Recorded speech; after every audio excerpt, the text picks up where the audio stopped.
Hello दोस्तों, कैसे हो आप लोग। आशा करता हूँ, उम्मीद करता हूँ आप लोग सब ठीक होंगे, स्वस्थ होंगे, मस्त होंगे। मैं जगदीश प्रजापति दोस्तों आप लोगों के लिए लेकर आ रहा हूँ वीडियो। तो वीडियो में आज मैं बताने जा रहा हूँ कि अगर कोई भी XYZ कोई नया पोल्ट्री फार्म बनाना चाहता है और इस बिज़नेस को करना चाहता है तो उससे पहले उसको कौन कौन सी सावधानियाँ रख लेनी है, कौन कौन सी बातों का ध्यान रखना है ताकि वो आगे जाके बिजनेस के अंदर सफल रहे। ठीक है ना दोस्तों।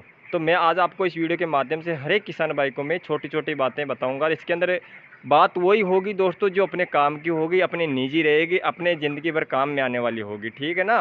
तो दोस्तों अगर कोई भी मतलब XYZ पहले बोल चुका हूँ भाई, XYZ कोई भी अगर इस बिज़नेस को शुरू करना चाहता है, जैसे ब्रॉयलर बिज़नेस है दोस्तों, दो लेयर मतलब दो तरीके का बिज़नेस चला सकते हैं। एक तो अंडे का चला सकते हो और एक अपना ब्रॉयलर मतलब एक तो ब्रॉयलर बिजनेस चला सकते हो और एक लेयर का चला सकते हो। लेयर का तो होता है दोस्तों अंडे का, अंडे का सप्लाई करते हैं ना, तो वो तो होता है एक लेयर का जो कि उसके अंदर मुर्गियाँ रहती है। और ये होता है दोस्तों ब्रॉयलर जिसके अंदर मुर्गा और मुर्गी दोनों रहता है, वो ओनली चिकन के लिए होता है ये बिज़नेस। ठीक है। तो दोस्तों मैं बताने जा रहा हूँ आपको कि अगर कोई भी इस ब्रॉयलर बिज़नेस के अंदर आना चाहता है, इसके लिए शेड तैयार करना होता है। ठीक है, सीधी सीधी बात है। तो शेड दोस्तों कैसा करना होगा, ये बच्चा क्या बोलता है, ब्रॉयलर क्या कहता है, वो चीज़ आपको मैं बता देता हूँ दोस्तों। इस सर्दी के अंदर तो क्या कहता है ब्रॉयलर, गर्मी के अंदर क्या कहता है और बरसात के अंदर क्या बोल रहा है ब्रॉयलर। भाई मेरे को कैसा रख रखाव चाहिए, कहने का मतलब ये है दोस्तों कि मेरे को रख रखाव कैसा चाहिए। आप अगर कोई भी किसी भी, जैसे मान लो कि मैं शादी करके ला रहा हूँ, मैं बीवी को ला रहा हूँ, तो बीवी को क्या चाहिए, सर्दी के अंदर तो कौन सा मैनेजमेंट चाहिए, गर्मी के अंदर कौन सा चाहिए, बारिश के अंदर कौन सा मैनेजमेंट चाहिए, तो वो चीज़ आप खुद से फील करके देखना। तो बच्चा क्या बोल रहा है दोस्तों, ये ब्रॉयलर है, ब्रॉयलर क्या बोल रहा है कि मेरे को गर्मी के अंदर कैसा मैनेजमेंट चाहिए और सर्दी के अंदर कैसा मैनेजमेंट चाहिए, अपना अभी बारिश चल रहा है तो बारिश के अंदर कौन सा मैनेजमेंट चाहिए। अगर मेरे कहने के ऊपर आप मैनेजमेंट दे रहे हो, मैं जैसे चाह रहा हूँ वैसा मैनेजमेंट दे रहे हो, तो मैं आपको लॉस में नहीं जाने दूंगा।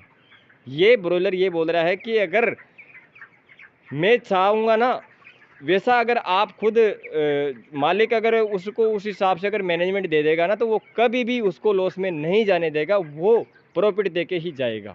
ठीक है ना। तो ये क्या बोलता है दोस्तों ब्रॉयलर, देखो बात बताता हूँ आपको मैं कि ब्रॉयलर बोल रहा है कि मेरे को बारिश के समय के अंदर गीलेपन से बचा लेना, और आपके चाहे बाढ़ आए, चाहे आपका तेरा घर बहे, चाहे तेरा गांव बहे, मेरी पोल्ट्री के पास में पानी नज़र नहीं आना चाहिए, मेरी पोल्ट्री के अंदर सीलन भी नहीं आनी चाहिए, मेरी पोल्ट्री के अंदर बिल्कुल गीला भी नहीं आना चाहिए। मेरे को गीला पसंद नहीं है।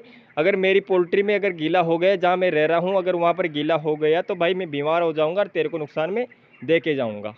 ठीक है, सीधी सी बात है।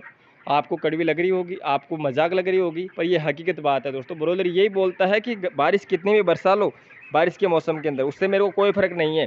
तू तेरा घर बहे मालिक, चाहे तेरा गांव बहे, पर मेरी पोल्ट्री के पास पानी नहीं आना चाहिए। तो उसी हिसाब से पहले सोच समझ के मेरे रहने के लिए घर बनाना या पोल्ट्री बनाना, ताकि मेरी पोल्ट्री के पास पानी नहीं आए। ठीक है ना दोस्तों। तो इस बात का ध्यान रखना। ब्रॉयलर बारिश के समय में यही बोलता है कि मेरी पोल्ट्री के पास में पानी नहीं आना चाहिए, सीलन नहीं आनी चाहिए और पोल्ट्री गीली नहीं रहनी चाहिए। मेरे को बिल्कुल शुद्ध तरीके से सूखा महसूस रहना चाहिए, तब जाके मैं आपको अच्छा खासा प्रॉफिट दे के जाऊँगा। ठीक है। ये तो हो गई बरसात की बात।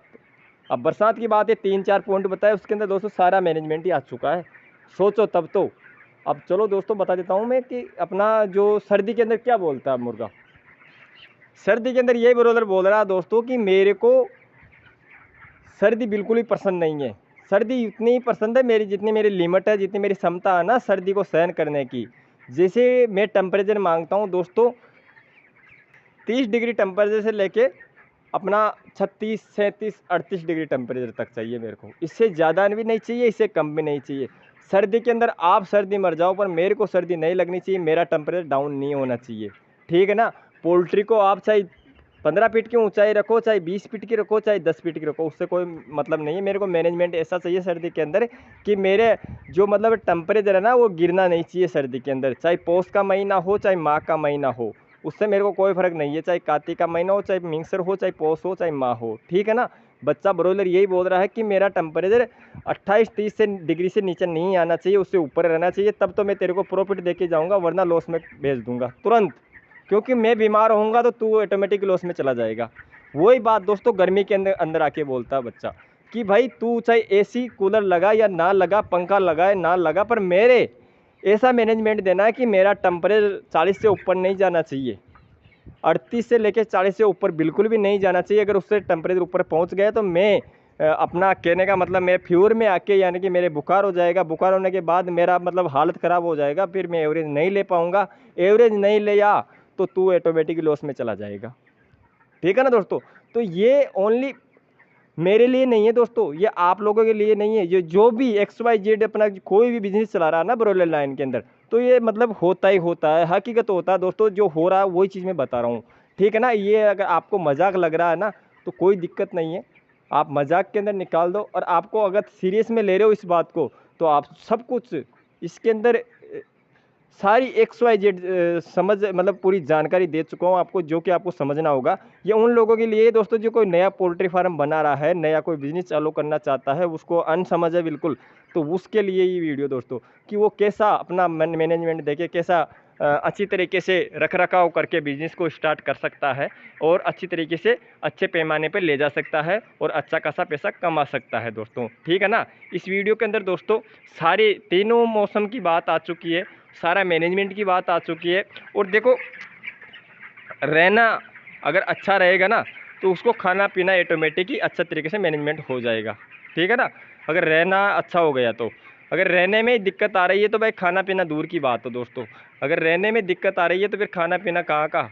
अगर बच्चा अगर रहने में सही तरीके से नहीं रह रहा है, अभी जैसे मान लो कि बारिश का मौसम है, पोल्ट्री अपनी गीली हो रही है, तो उसको दाना पिलाओ, दाना खिलाओ कितना भी, चाहे पानी पिलाओ कितना भी, वो बीमार होएगा ही होएगा। गीले में रहना ही पसंद नहीं करता बच्चा बिल्कुल भी। अगर गीले में बच्चे को रख रहे हो तो भाई बच्चे के अंदर वायरल आएगा, बच्चे के अंदर लूज मोशन दिखा देगा, डाइजेशन खराब हो जाएगा, तो आपका FCR बढ़ जाएगा। तो FCR बढ़ने के कारण ऑटोमेटिक ही अपना फार्मर लॉस में चला जाएगा, सीधी सी बात है। तो वही बात है दोस्तों, तो मैं सारी बातें वही बता चुका हूँ। अगर उसको दोबारा दोहराऊंगा तो कोई मज़ा नहीं आएगा दोस्तों। ठीक है ना। तो कोई भी अगर नया पोल्ट्री फार्म बना रहा है तो भाई सीधी सी बात मैं ये बताना चाहता हूँ कि आपको गांव के लेवल से थोड़ा ऊंचा बनाना होगा। अगर गांव के लेवल से ऊंचा नहीं है तो फिर आपको फार्म को 2-3 फीट ऊंचा करके उसमें मिट्टी भरवा के उसको ऊंची हाइट के अंदर बनाना होगा। और रही बात दोस्तों, जो करंट की ऊंचाई रखते हो आप, वो मेन रहनी चाहिए। कहने का मतलब सटीक तरीके से रहनी चाहिए, ना तो ऊंचा रहना चाहिए ज़्यादा, ना नीचा रहना चाहिए। 10.5 से या 11 से नीचा भी नहीं रहना चाहिए और 15 से ऊपर भी नहीं जाना चाहिए। अपनी करंट ऊंचाई रहती है जो, कई पोल्ट्री में भी देखा हूँ मैं जो 15-16 फीट ऊंचाई रखते हैं, कहीं पे देखा हूँ जो 10 फीट तक की रही है, नीचे रही है। तो 10 फीट में भी दिक्कत है तो 15-16 में भी दिक्कत है। तो मीडियम साइज़ दोस्तों 11.5 से लेकर 12.5 के बीच के अंदर ही मीन की करंट ऊंचाई रखना होगा पोल्ट्री की। अगर आपको वीडियो में अच्छा कुछ समझ में आया अच्छी तरीके से तो वीडियो को लाइक करना और कमेंट करके मेरे को ज़रूर बताना अगर कोई आपको कमी लगी है तो। मिलते हैं दोस्तों ऐसी ही नई जानकारी में, तब तक उससे पहले आपको वीडियो को लाइक करना होगा, ज़रूरतमंदों को शेयर करना होगा। मिलते हैं ऐसी नई जानकारी में, तब तक के लिए मेरे सभी किसान भाइयों को दिल से राम राम, जय हिंद, वंदे मातरम। करते हैं इस वीडियो को यही एंड, मिलते हैं अगली वीडियो में, तब तक के लिए बने रहिएगा।